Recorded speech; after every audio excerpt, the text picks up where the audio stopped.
Chapter 16. I spy on the suitcase. It moves. I never noticed before. Sometimes the suitcase is on its side. Sometimes it's upright. Sometimes it's pushed beneath Pop and Ma's bed.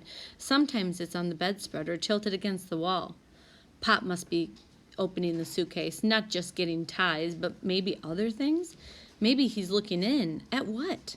Except for one time, I've never seen Pop touch the suitcase. It just moves like magic. A beige case with a lock and handle and a thick, dark stripe down the middle. I can't sleep. Lita's hurled up like a bird. I like listening to her breathing. I like how warm she feels. In the dark, dark room, I think about how much I love my family. Ray has got to go to kindergarten. Ma has got to get some rest. Pop needs to feel better and get a job. I hear squeaks. Someone's moving, not sleeping like me. I turn onto my stomach and peek above the pillow. I think it's Pop. His shadow is long as he pulls the suitcase from behind a box. He digs, grabs something from inside the box. He sits on the floor, legs splayed. The suitcase clicks. He's got a key. I hold my breath.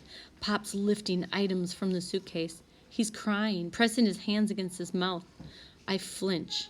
Even muffled, Pop's crying sounds wild. Last time I heard such a sound was when Mrs. Anderson's son got shot by a drive-by.